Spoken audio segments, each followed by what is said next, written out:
turashima Imana yuko twavukiye ku ngoma y'umwami Yesu Nyirimbabazi. Imana ishimwe cyane, nubwo uri umunyabyaha wimbi, Yesu aragukunda. Uje y'amaraso y'igiciro, ubu ndawugihiga inuma, ndawugihiga iki. Umukene ahigira ijambo rikomeye ku murongo wa 9 ariho rivuga ngo ngamarayo gatatu atareba, atajya kandi atanywa. Uzanga gukorera Imana ugifite aya maboko, ugifite aya maguru, ugifite ubuzima, uyikorere warabaye kajorite. Uyikorere hari ingingo mu buzima itagikora neza, uyikorere wenda ugendana uruhago, ugendana sonde mu bundi buryo bw'umwuka bwo kumutuka, bwo kumutonganya, bwo gupinga ibyo Uwiteka yamushizemo. ariko garukiraho uhindukirire. Dore na Sawuli yarahindutse arega, ubu tumwita Paulo, ubu yabaye urugero rwiza rw'abizegwa, ubu tumwigiraho. Murakaza neza ku muyoboro wa Igetsimani. Imana igumugisha gumana natwe. Haleluya, Isashimye. Ndabasukije mwese bakunzi b'umusaraba mu izina ry'umwami wacu Yesu Kristo w'i Nazareti. Imana amahoro ibagire neza, Imana amahoro ibahumugisha. Bifurije amahoro ya Kristo muri iki gitondo cyawe, mu mugoroba wawe, cyangwa se ijoro ryawe, bitewe n'igihugu uherereyemo cyangwa se urimo. Amahoro ya Kristo abane nawe. Ushaka kuba uri kugenda ngo wifurije ayo mahoro, ushobora kuba utwaye imodoka ngo wifurije ayo mahoro, ushobora kuba uri muri bisi cyangwa se ufashe moto uri gutega amatwi ijambo ry'Imana, ngo wifurije amahoro ya Kristo abane nawe, kuko amahoro yarabuze. Amahoro mu mitima y'abantu yarabuze, ariko ufite amahoro ya Kristo muri we afite byose kandi aguwe neza. Yesu abarebanisha amaso y'imbabazi, Yesu akurengere aho uherereye hose. Rero mbiseguye kubw'ikinyarwanda cyanjye, aho ngoreka simve nguko gikwiriye munyihanganire. Imana ibahumugisha bakunzi b'umusaraba, Imana ibahumugisha aho muri hose, mugubwe neza. Tugiye kuganira rero ijambo ry'Imana. Insanganyamatsiko iravuga ngo Yesu akwiyereke nubwo uri mubi cyane. Yesu Kristo anyiyereke nubwo ndi mubi cyane. Yesu yiyereke abawe nubwo uri mubi cyane. Usaba Imana ikwiyereke, usaba Imana uyibone mu buzima bwawe mu izina ry'umwami wacu Yesu Kristo. Ariko mbere yuko twajya mu cyigisho, hari indirimbo nifuje yuko twatangiza. Imana ishimwe. Ni indirimbo ya 359 mu ndirimbo zo gushimisha, ivuga ngo Yesu aramfata. Iyo ndinye ko kwizera kwa byari guke, kandi yongiye kuneshwa, Yesu ni umfata. Yesu aramfata, aramfata akangomeza, kuko angunda bihebuje, arangomeza. Urukundo rwanjye ruke nditwa mufata, sinamugundira ubwanjye, Yesu ni umfata. Yesu mwami, Yesu aramfata, aramfata akangomeza, kuko angunda bihebuje, arangomeza. Ndiyandeka kuko angunda nubwo ndi mubi, anyishimira ubwo nduwe, iteka aramfata. Yesu mwami, Yesu aramfata. Haleluya, akangomeza, kuko angunda bihebuje, arangomeza.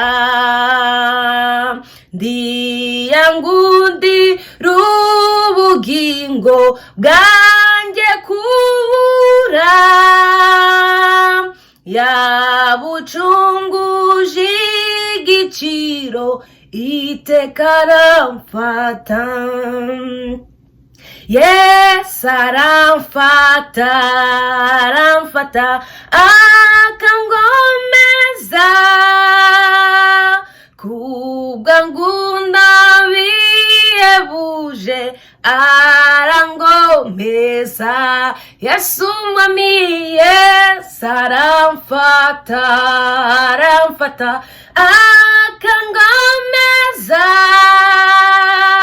kubwangunda bihebuje arangomeza, kubwangunda bihebuje arangomeza.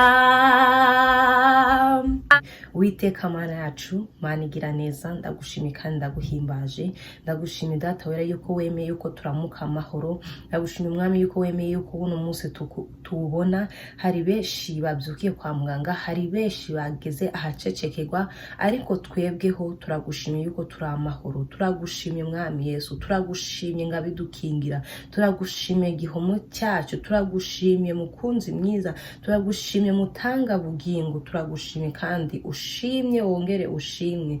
Uwiteka turagushimiye kandi turaguhimbaje. Uradukunda bihebuje, uradukunda ukadufata ukadukomeza, uradukunda Mwami nubwo turi babi cyane, ariko uradukunda. Ngiteka uradufata ukadukomeza, iteka uradufata ukadukura mu isayo y'ibyayo, ukadusayura ingoyi zose zaba zituboshe, izo zose ukazica. Mana Data, Mana ishobora byose, ushimye. Turagushimye yuko turi amahoro, turagushimye yuko tumeze neza, turagushimye nubwo hari ibibazo, ariko ibyo bibazo ntabwo bizaduherana, kuko dufite umukiza, dufite umukunzi wadukunze kera turi iyo kure, iyo mu gihugu cya Egiputa, mu gihugu cy'i Babuloni. Uwo niwe waje aradufata aradusayura, ingoyi zose zari zituboshe, ingoyi zose z'umwanzi zari zadutaye hagati, uburibwe bw'ikuzimu bwadufashe, ariko ngo yatewe n'urukundo ngaraza aradufata aradusayura. Mwami Yesu ushimye yuko watugize abawe, Mwami Yesu ushimye yuko watugize abana bawe. Ntabwo twari tubikwiriye, ariko ngo watewe n'urukundo. Yesu ushimye yuko wadusayuye, ukadukura mu byaha, ukadukura mu buyobe, ukadukura mu bujiji, ukadukura mu ivata twifata uko tutari, imyambaro mibi y'ubushwambagure yo twari twambaye, imyambaro mibi yari yuzuye ibizenga, iyo yose wayifashe uyikuramo, uyidukuraho, utwambika umwambaro wawe wera cyane.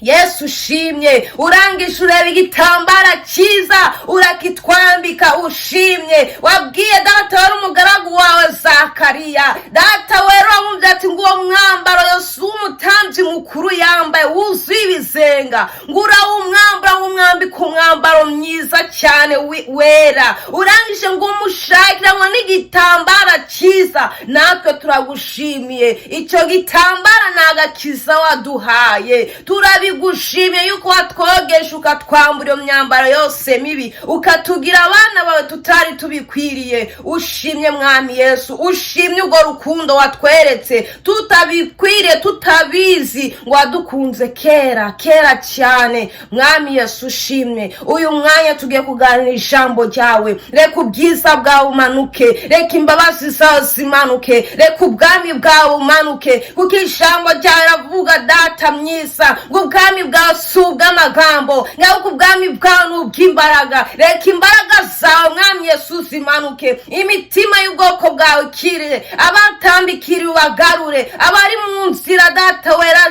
mbi uzibakure mubashire mu nzira igana Siyoni mu izina ry'umwami wacu Yesu Kristo. Ese imitima y'ubwoko bwawe twese utuboneze, ikibi cyose ukidukureho mu izina rya Yesu Kristo. Reka umwuka wawe raganze, data wa twese ngwino uganze muri twe, mwami Yesu ngwino uganze utuyobore, ndabari twe aho izina ryawe riganze, ni mu izina rya Yesu Kristo senze nizeye, amen amen.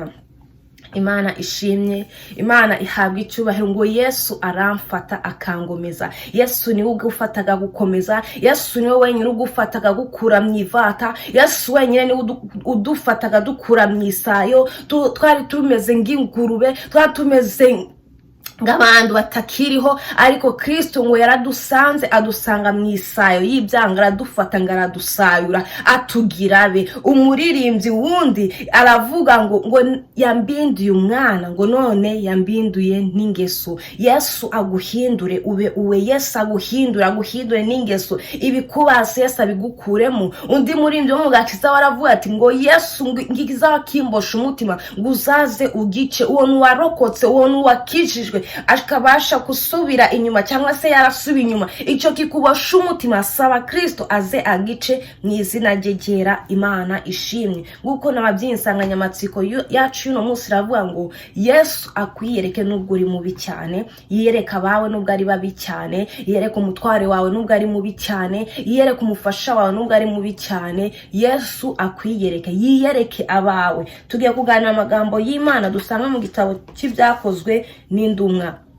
Ariho dusanga Kristo yiyereka Pawulo. Muzi Pawulo ko yarameze guko abandi bose bameze, ariko ibikorwa bye atari byiza. Yarari umuntu ngaho, yarari umuntu nganje, ariko Yesu ngo yuzuye ubuntu, Yesu yuzuye imbabazi, Yesu yuzuye kugira neza kwinshi. Rero nawe ahuru ushobora kuba uri mu nzira idashimishije Imana, ushobora kuba uri mu nzira idahesheje Imana icyubahiro, ukavuga se Mana ko nakoze ibi nibi, ese Imana yambabara? Shuti y'umusaraba Kristo acyuzuye ubuntu, acyuzuye imbabazi, ndarahaguruka kuri yande imbabazi. Nawe uyu munsi ashaka kukwiyereka, nawe uyu munsi ashaka kuva mu ivata, ashaka kuva mu buyobe, ashaka kuva mu nzira zigana Ashuri, muri Sodomu, mu nzira zigomora, mu nzira zo muri Egiputa. Yesu ashaka kukwiyereka. Ese witeguye kumwegura umutima wawe? Ese witeguye kumubwira ati karame mwami ninde mvugana nawe? Ese ibyo urabyiteguye? Reka dusome amagambo y'Imana mu Byakozwe n'Intumwa, umurongo n'uwa mbere twagiza kwa 9. Ni menshi ariko Uwiteka amfashe nibasomere neza. Umutwe w'amagambo uravuga ngo Yesu abonekera Sawuli mu nzira ijya i Damasiko, ariko Sawuli akomeza gukangisha abigishwa b'umwami ngo bicwe. Ajya ku mutambyi mukuru amusaba inzandiko zo guha amasinagogi b'i Damasiko, kugira ngo nabona abantu bizera izina rya Yesu, abagabo cyangwa abagore, ababohe abajyane i Yerusalemu. Akigenda yenda gusohora i Damasiko, umucyo uramutungura uvuye mu ijuru. Agwa hasi, yumva ijwi rimubaza riti, Sawuli, Sawuli, undenganyiriza iki? Aramubaza ati, urinde mwami? Nawe ati, ndi Yesu uwo urenganya. Ariko haguruka ujye mu mudugudu, uzabwirwa ibyo ukwiriye gukora. Ku murongo wa 7, abagabo bajyanye nawe bahagarara badakoma, kuko bumvise ijwi batagize umuntu babona. Sawuli arabyuka, arambura amaso, ntiyagira icyo abona. Baramurandata bamujyana i Damasiko. Wa 9 hakavuga ngo amarayo 3 atareba, atajya kandi atanywa. Imana idufashe.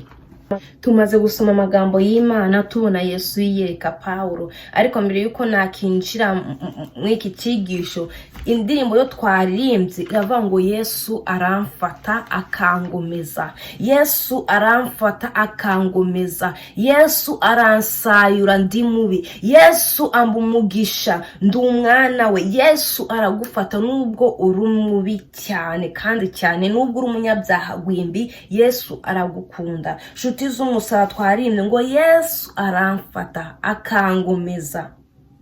Yesu aragukunda kandi Yesu ashaka kugugira ibambe muri iki gitondo cyawe, se mu ijoro ryawe, se mu mugoroba w'iwanyu, bitewe naho ugize ute naho uherereye. Umuririmbyi yavuze ati ngo Yesu aramfata akangomeza kuko angunda bihebuje, arangomeza. Yesu aragukunda, Yesu akufitiye urukundo rwinshi, Yesu agufitiye ibambe ryinshi. Icyo usaba ni ukugaruka, icyo usaba ni ukongera ukaza mu bwami bwe, ukaza mu nzu, ukaza muri we akakubamo, akakuyobora. Bishobora yuko wari uri umukristo ariko ukaba waraguye, bishobora yuko utanarigeze unifuza kubawe cyangwa se utarakira umwami Yesu n'umukiza wawe, ariko uyu munsi wa none gufitiye amakuru yuko Kristo agufitiye ubuntu bwinshi, agufitiye imbabazi nyinshi. Umuririmbyi yavuze ku gitero cya mbere, ngiyo ndinye ko kwizera kwanjye ari guke, kandi iyo ngiye kuneshwa Yesu ni wumfata. Icyo gitero ni cy'umukristo, wowe wakijijwe kandi ugasubira inyuma, wowe wakijijwe ukagira kwizera guke, ko kwizera umwami Yesu Kristo, ko kwizera yuko ashoboye, ko kwizera yuko ari indwari mu ndambara.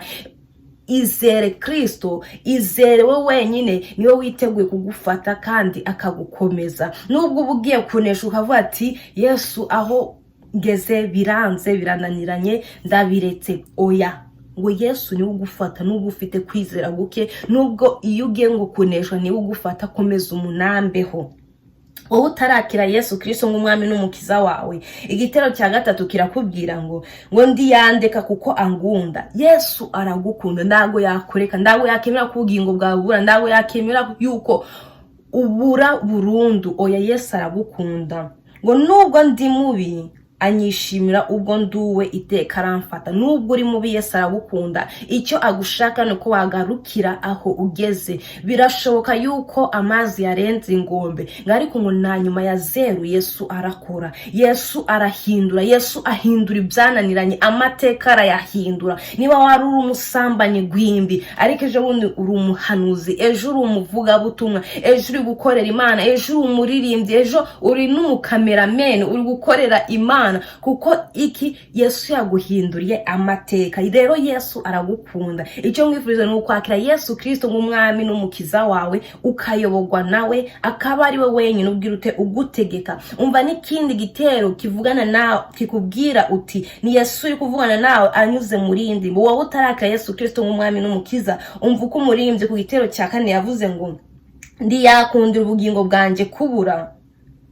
yabucunguje igiciro iteka aramfata. Yabucunguje y'amaraso y'igiciro, ubu ndawugihiga inuma, ndawugihiga iki. Umukene yahigaga inuma, abakire bagatanga ibitambo nyine bingana n'igiciro barimo. Ariko uyu munsi ngo twagiriwe ubuntu, turashima Imana yuko twavukiye ku ngoma y'umwami Yesu nyiri imbabazi. Imana ishimwe, turashima Imana yuko twavukiye ku ngoma y'umwami wacu Yesu Kristo nyiri imbabazi. Imana yuzuye imbabazi. Iyo tuza kuvukira ku ngoma ya Satani, ngo mbese ubu tuba twaribagiranye, ubu tuba turacecekegwa, ubu tuba tubohewe ikuzimu. Ariko turashimira Uwiteka Nyiringabo yuko nyuma y'ubuzima hariho ubundi buzima. Ijambo ry'Imana rirahindura, ijambo ry'Imana rizana ibyishimo. Wowe uri kure uvuga se nanjye Imana yandabara, se nanjye Imana yanyireka. Imana yakwiyereka kandi yiteguye kukugira neza, yiteguye kuguhindura amateka. Twasomye amagambo y'Imana mu gitabo cy'ibyakozwe n'intumwa mu gice cya mbere umurongo wa 9 kugeza kwa 9, dusanga Yesu abonekera Pawulo. Ndiza ko kutaragera ku rugero kwa Pawulo, nda mukozi w'Imana urica, nda mukozi w'Imana uratera amabuye. Wenda ushobora kumwica mu bundi buryo bw'umwuka, bwo kumutuka, bwo kumutonganya, bwo gupinga ibyo Uwiteka yamushizemo, ariko garukiraho uhindukirire. Dore na Sawuli yarahindutse arega, ubu tumwita Pawulo, ubu yabaye urugero rwiza rw'abizerwa, ubu tumwigiraho, yabaye akabarore, buri wese amureberaho, buri wese avuga ati ni icyitegererezo cyiza cy'abizera.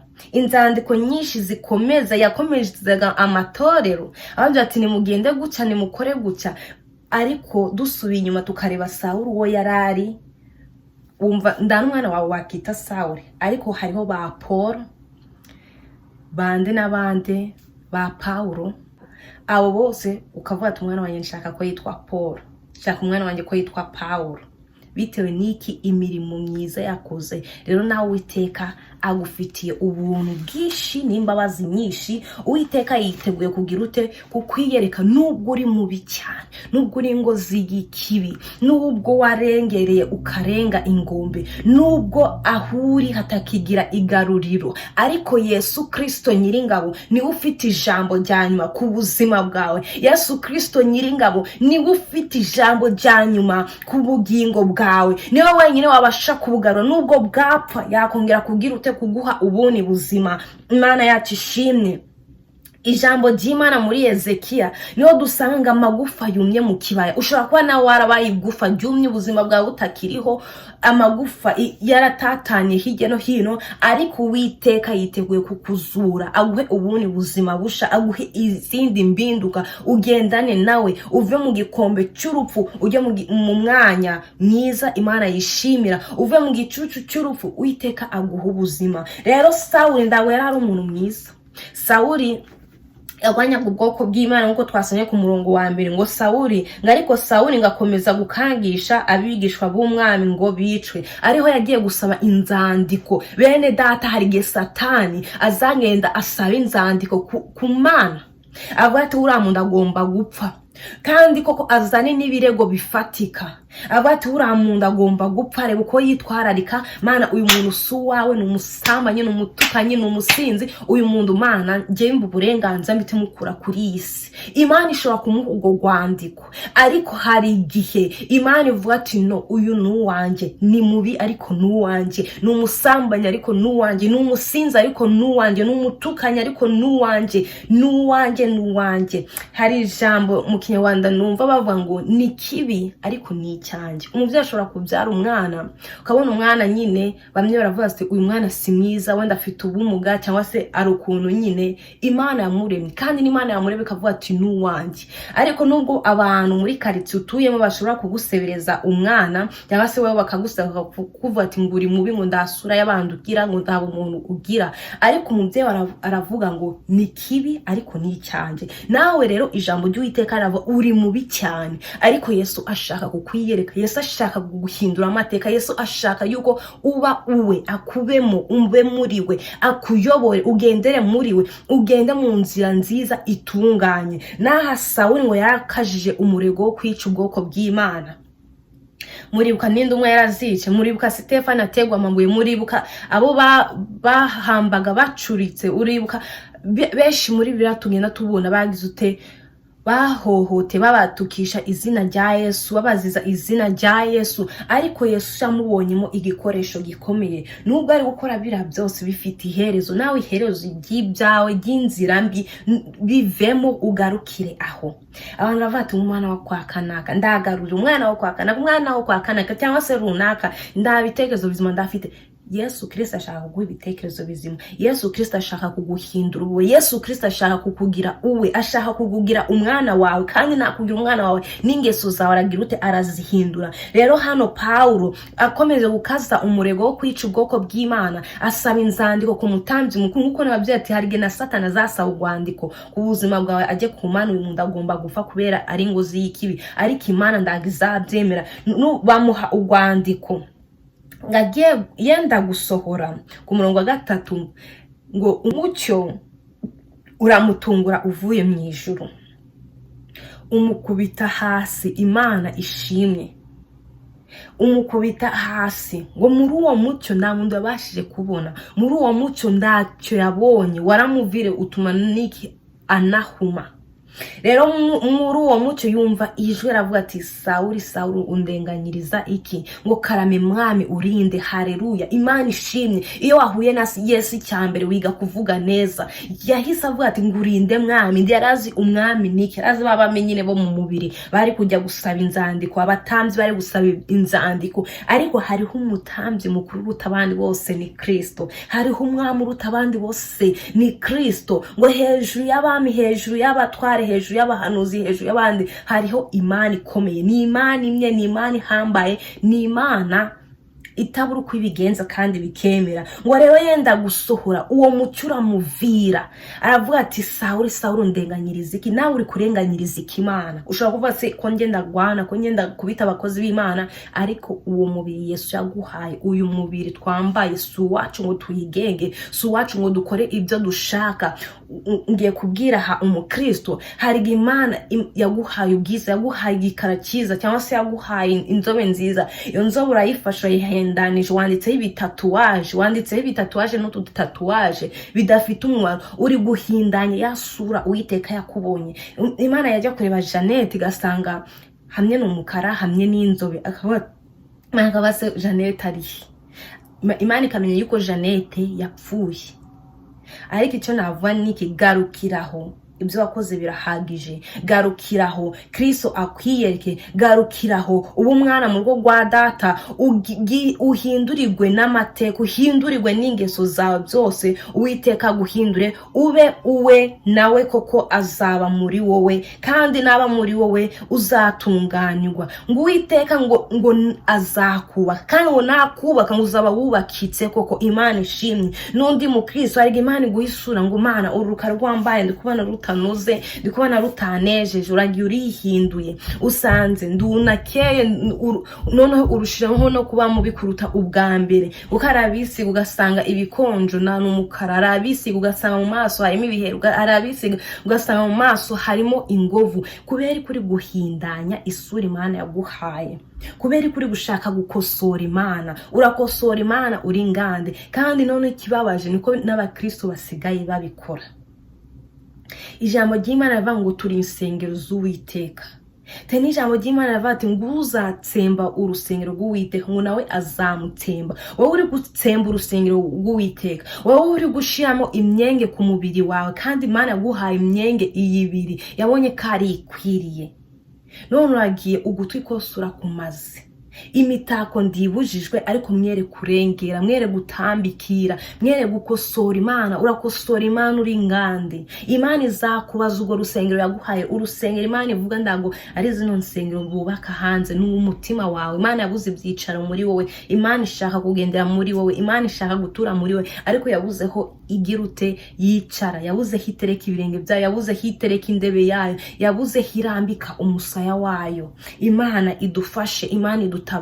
Were gutsemba urusengero rw'Uwiteka, kuko nawe Uwiteka azagutsemba. Ni amagambo akomeye kandi ni amagambo yo kwitonderwa bene data, kuko hano Yesu yaramusubije ku murongo wa 4, ngagwa hasi yumva ijwi rimubaza riti Sawuli Sawuli undenganyiriza iki? Niki gitumije urenganya Imana? Niki gitumije ugwanya Imana? Urayigwanya uhereye kuri wowe, ku mubiri wawe. Ijambo ry'Imana rivuga ngo ndago turabacu ngo twigenge, ndago turabacu ngo dukore ibyo dushaka. Kandi Yesu Paulo nawe arongera aravuga ngo turi furiya, Imana yaratugize ati ngo tubohoke. Ndaho bivuze ngo ugende hose, amatwi yahindure, ibikubihindure, amatatuwaje yahindure, ibitsi kugenda ubimare. Ibyo sivyo Imana yakuremeye. Imana yakuremeye kugira ngo ubu urusengero rwayo, ubu urusengero rwo iboneka gwishimira, ibone yuko uri umuntu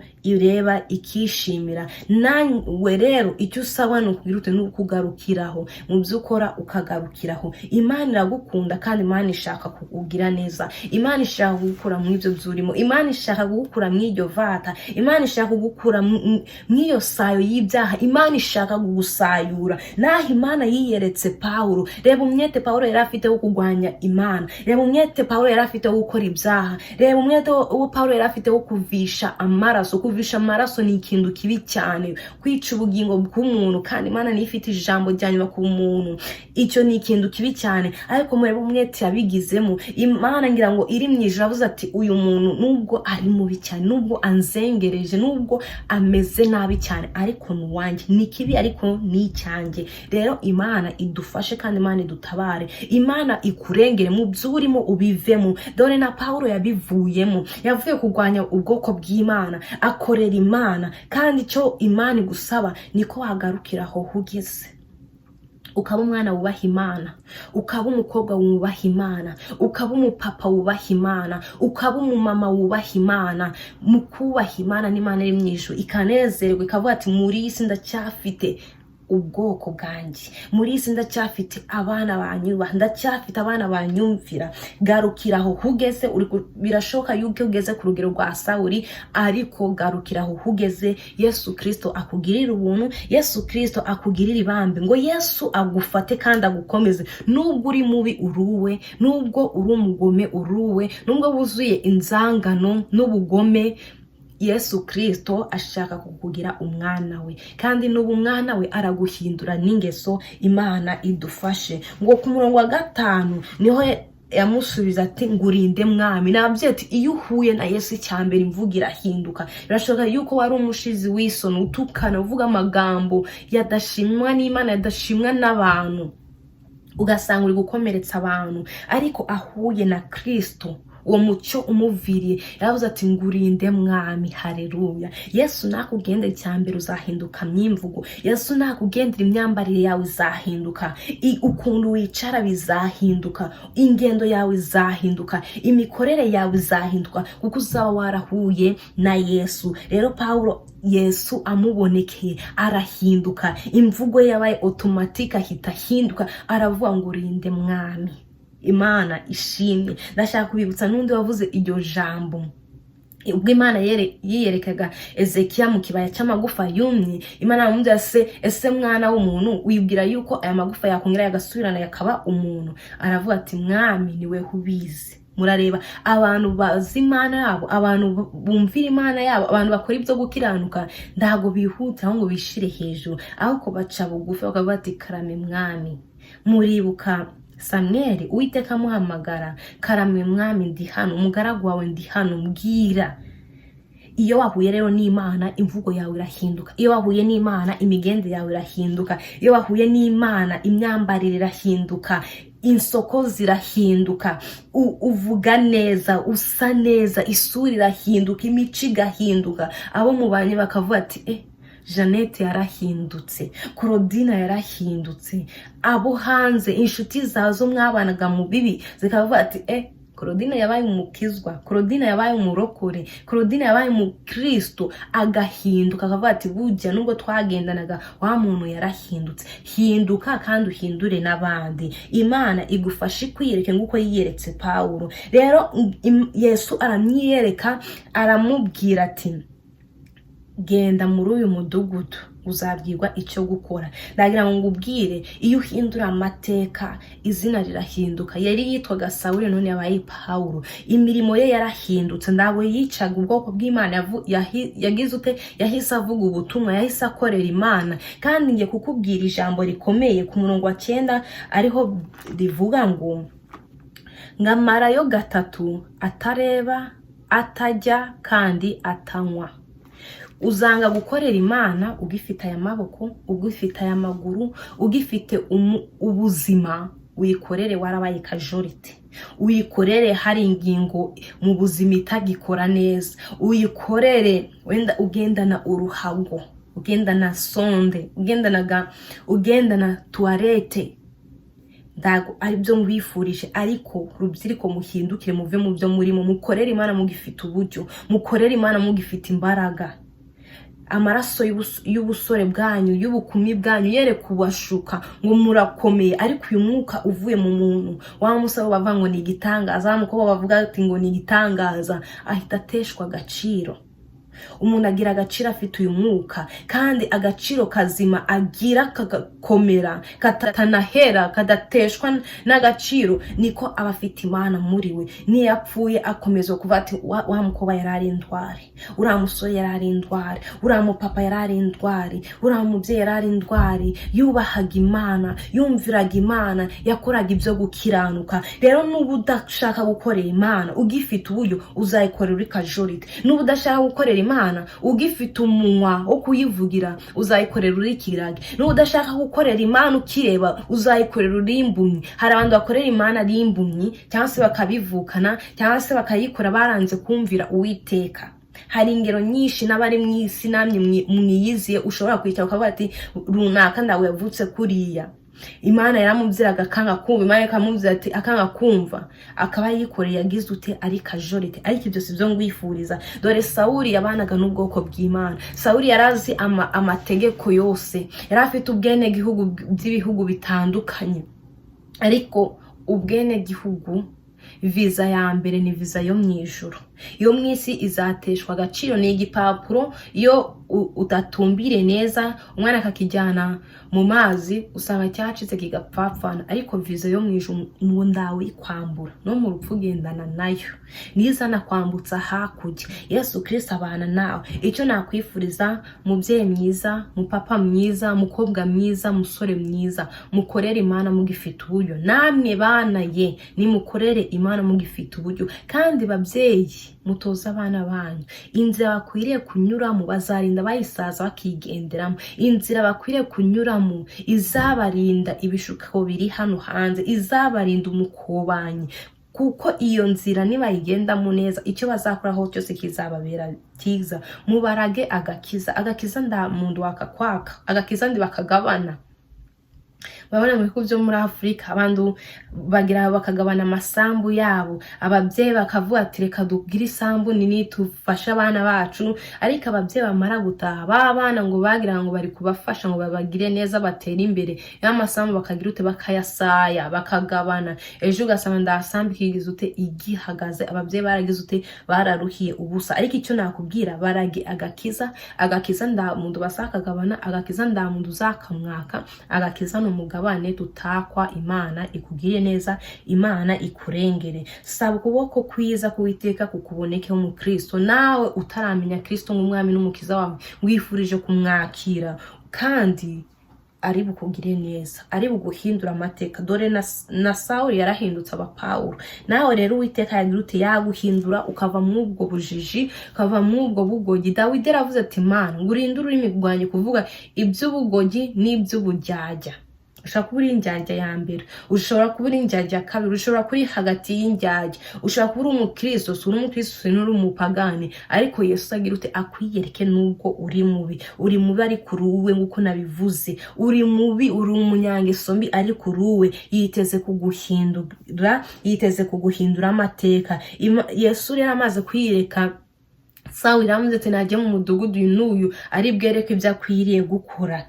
Bene data, hari Imana guhinda abantu bakavuga ati ngo ndagarahinduka. Ariko nawe nuhinduka, ndaga umutima wawe uzashidikanya yuko wahindutse, uzaguhamiriza. Umuhamya wa mbere ni umutima wawe.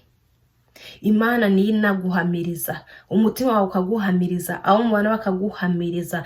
Imana yiteguye kuguhindura, Imana yiteguye kukugira uwawe, Imana yiteguye kukuvana mu ubwo buyobe, mw'iyo sayo. Yesu akagufata akagusayura. Ingoyi zikuzimu zikubosha Uwiteka akazicya. Iyo migozi y'inzangano Uwiteka akayitsemba akayikuraho. Yesu akakugira uwe, Yesu akakugira umwana we, nk'uko yahinduye Pawulo.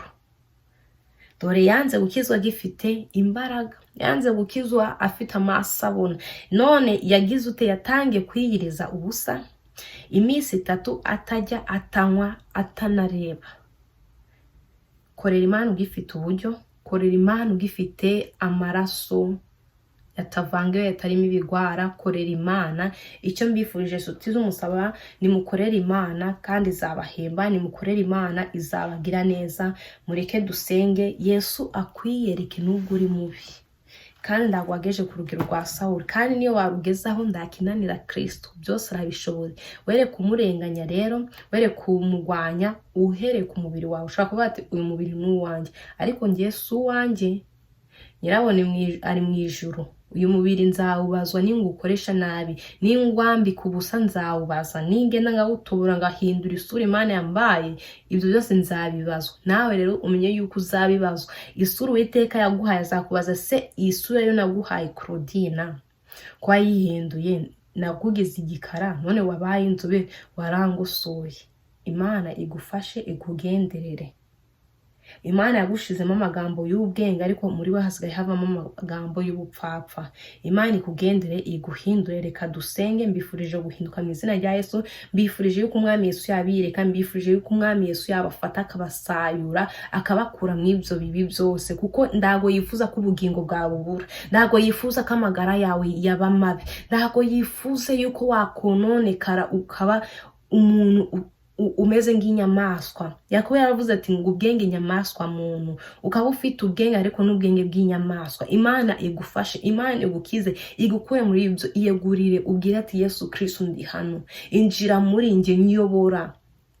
Ngwino uganze, ngwino mbemo, ndaba ari nge wiyobora, kuko Yesu Kristo nakubamo ndagusajya kuvuga mabi. Yesu Kristo nakuvamo nakubamo ndagusajya gukora ibijyanye n'amaso y'Uwiteka. Uzakora ibishimwa n'Uwiteka kandi bishimwe n'abantu. Imana ibagire neza, Imana ibagenderere, kandi uyegura umutima wawe. Reka dusenge.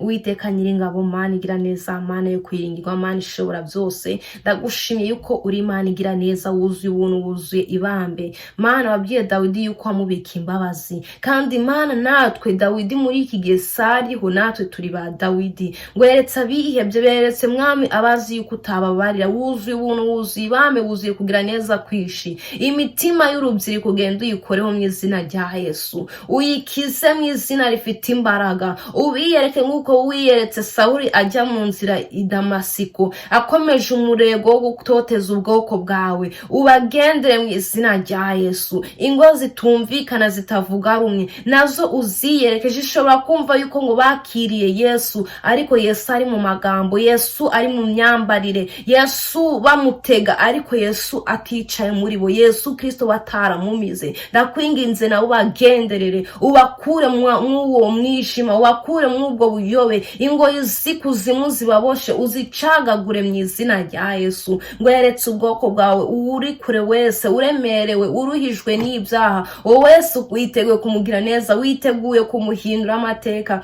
Ndakwinginze hindura imitima y'ubwoko bwawe, ubagire neza Data wera, benshi bakugarukire. Erega Mwami, ngo wasize indama 99, uravuga ngo nayiriye ihondobera nayo ni iyawe, ngo urayifata ngo urayomora wishira ku rutugu. Umwana w'uno mukobwa n'uwawe, uno musore n'uwawe, uruhijwe n'ibyaha, uruhijwe n'ubusinzi, uruhijwe n'ubusambanyi, uruhijwe n'indonganya. Uyu musore n'uwawe, uyu mukobwa n'uwawe, uyu mubyeyi uremerewe n'urugo rwe n'uwawe, mutabara umuruhure. Uyu mubyeyi uremerejwe n'ibyaha, umutabara umukize. Uyu mubyeyi uremerejwe n'amagambo, uyu mupapa uremerejwe n'indonganya mu bana be, uyu mugabo uri kure y'amaso yawe umukure yo mu izina rya Yesu. Ubahe Kristo, Kristo abe muri bo, Kristo ature muri bo mu izina rya Yesu Kristo. Ndagushimiye ko urakora ku mitima y'ubwoko bwawe, ndagushimiye ko ugiye kwiyubahisha mu bwoko bwawe, ndagushimiye ko ugiye guhindura imitima ya benshi.